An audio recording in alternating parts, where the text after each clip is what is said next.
Assalamualaikum warahmatullahi wabarakatuh. Waalaikumsalam warahmatullahi wabarakatuh. Gimana kabarnya anak-anak hari ini? Alhamdulillah, luar biasa. Allahu Akbar. Alhamdulillah ya. Hal ini siapa yang tidak masuk sekolah? Ya, berarti berangkat semua ya. Kemarin kita bahas tentang apa ya? Ada yang ingat nggak? Ada gangguan. Baik, sekarang kita membahas adab sholat dan berzikir.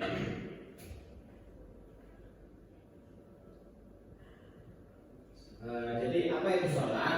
Sholat adalah ibadah wajib bagi setiap muslim yang sudah balik dan berakal sehat. Sholat itu pada hakikatnya adalah bentuk komunikasi antara seorang hamba dengan Allah Subhanahu wa Ta'ala. Tetapi banyak orang itu yang kurang bisa menikmati ibadah sholat karena nanti kita bahas di sana. Adapun dalil tentang sholat, coba Mas Amal dibacakan dalil tentang sholat. Bismillahirrahmanirrahim. Aqimis sholata kisyansila wasatil laili wa qur'anal fajri inna qur'anal fajri kana masjuda. Adapun artinya dirikanlah sholat dari sesudah matahari tergelincir sampai gelap malam, dan dirikanlah sholat subuh. Sesungguhnya sholat subuh itu disaksikan oleh malaikat. Quran surat Al-Isra ayat 78. Nah, ini dia cara memperhatikan adab sholat. Yang pertama adalah khusyuk.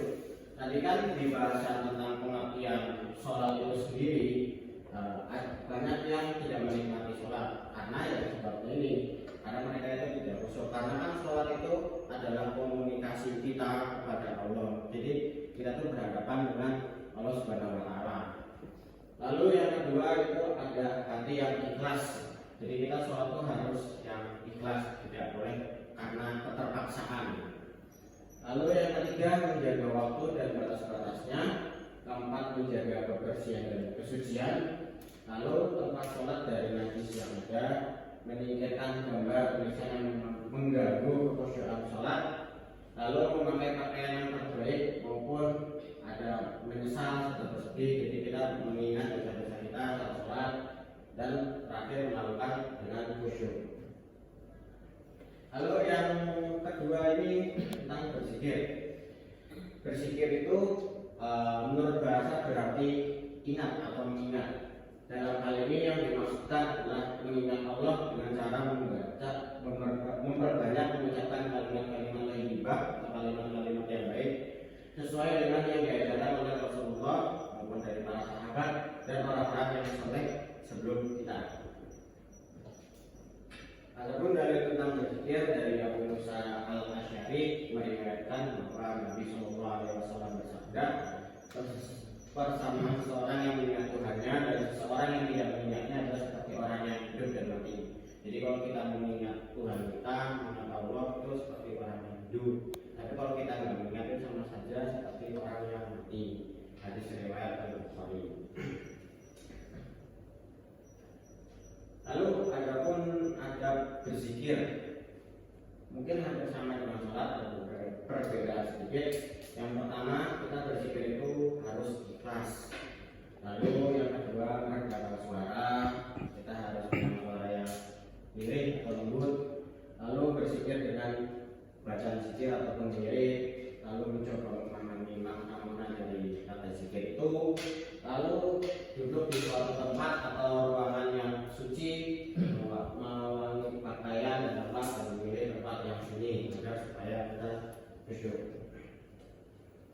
Adapun hikmah sholat dan berzikir itu sendiri, banyak sekali hikmah yang didapatkan dari sholat antara lain sebagai berikut, yaitu kita bisa mendidik disiplin dan menghargai waktu, lalu menjadikan hati kita lebih tenang, karena sholat merupakan hubungan antara hamba dengan penciptanya, lalu menyadarkan manusia tentang hakikat dirinya yang merupakan hamba Allah Subhanahu wa taala, lalu menanamkan nilai tidak ada yang memberi kenikmatan dan pertolongan selain Allah Subhanahu wa taala.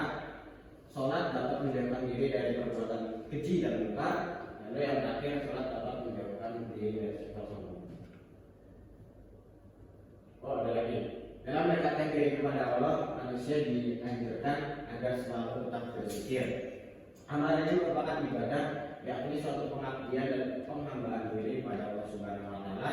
Dengan berzikir, manusia diharapkan dapat memikirkan dan mengukur diri apakah perbuatannya sudah sesuai dengan perintah Allah Subhanahu wa taala atau justru melanggar larangannya.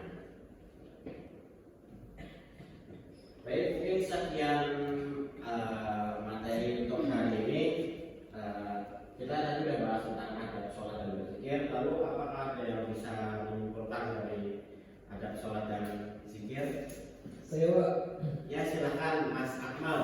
jadi kesimpulannya yaitu adab sholat dan zikir itu adalah musuh kapabilitas, memakai pakaian yang terbaik dan yang wangi, dan tujuan sholat serta berzikir agar mengingat Allah SWT. Oke, baik. Jadi kesimpulannya itu kita di adab sholat dan zikir ini kita harus khusyuk, harus dengan hati yang ikhlas agar kita mengingat Allah Subhanahu wa taala bahwa yang memberikan kehidupan, memberikan pertolongan itu hanya Allah Subhanahu wa taala. Baik, sekian mungkin untuk materi hari ini.